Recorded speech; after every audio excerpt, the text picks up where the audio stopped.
problem for Oscar. Yeah, probably not. Cash is the last of his concern. Damn, this shit has an accent. Always. Oscar. Hey, what's up, man? Yeah. All good, all good. You ever have to use that axe, Oscar? One time. What'd you use it for? Huh? Well, I use the shovel. I use the shovel. You know, you gotta bury the body and then you gotta Put it in pieces? That's for when I act up. Yeah. all good, guys. We're here with Jaime Munguia. You know, it's all. You know, we're all ready to. You've held training camps up here. What does Munguia get out of? This is like maybe his 4th training camp here. Yeah, this is, you know, he gets total seclusion and peace of mind, fresh air. Yeah, but basically just focus. And that's what every fighter should do, you know, is leave home, leave, you know, where your home base is and go train and stay focused on your job at hand, because every fighter has a window of 10, 15 years. Unless you're Hopkins, which is 30 years. If you're elite, it's 10, 15. If you're not, it could be 5. Exactly. Or So 7, you know? so might as well make the best of it and train as hard as you can, as smart as you can, and you know, if you have the abilities to come up to Big Bear, it would be a good move for anybody. This fight is at 168. Yeah. How is that gonna affect Jaime? He's going up and down in weight rapidly. You know, he just moved up from 154 to 160. Yeah. How are things gonna work out for him? He's a big kid. He's a big kid to start off, and he can. The only reason why both fighters agreed to fight at 168 is because there is no title available at 160.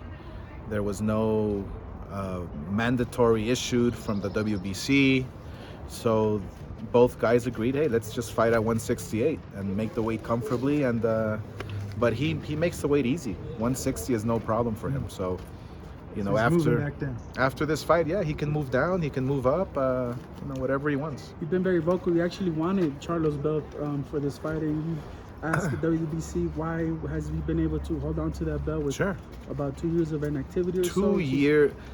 Since when have you heard of a fighter hold on to a title for 2 years without making a defense, and nobody's saying anything about it? It's unheard of. You should get stripped. You should you know, no matter what the issues are, you're still inactive. And so the rules and regulations of that particular organization, I mean, it's you know, they should take a look at it carefully and literally come up with a new rule, because it's unheard of. It's not fair to any fighter who is the #1 mandatory, or who is the interim champion, or whatever it might be. Did you get any response from them about that? What was their response to, like, no, Charlo's our champion and he's keeping I haven't the belt had any for- response whatsoever. You know, everybody has my number. Anybody can get a hold of me. My email, you know, get a hold of Eric Gomez, get a hold of whoever at Golden Boy. I haven't heard anything. We're just continuing to do our job, and like I said, look, any fighter who any organization is protecting, we're gonna pressure the rankings through the hard work, through the fights they win, through the mandatories, through, you know, that's, if we have to do that, then that's what we're gonna do. You know, it's a shame that we would have to do that, but if we have to do that, then we do it. You know, fight the very best. That's it. Why not? Look, this fight was made because nobody else is available. Jaime Munguia wants to fight Charlo. He really wants him. But, you know, it's like, and the fact that people are saying, well, the fight was offered, bullshit. It wasn't offered. It was not offered, and it was never gonna happen. It was just, Al Heyman loves to protect fighters. He loves to fight fighters in-house, and I was happy and glad, and we opened up the door to make Ryan Garcia versus Tank Davis, and hopefully that opens the door. But I mean, maybe this interview is gonna fucking shut the door again. but you know, it's like, let's do this. Let's make these fights happen. Look at what's happening now. What? All these big fights are gonna take place now. You know.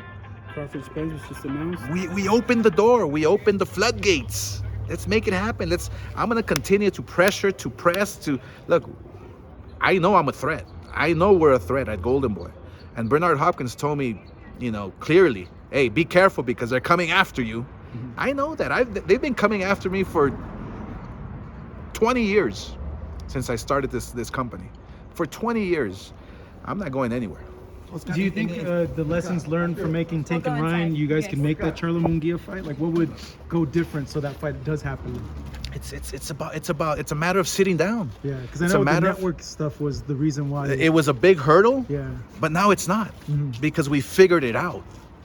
And guess what happened? We created the biggest pay-per-view fight in the last years. You know, we made the most money for Ryan Garcia. Tank Davis made the most money he's ever made. You know, fighting Ryan Garcia. So this just opened up the floodgates so we can do more business. Let's just give the fans the fights that they deserve and they want to watch. Oscar, nada más en español y que siga siendo campeón Germán Charlo. ¿Qué opinas de eso? Después de 2 años de inactividad. No, la verdad que no.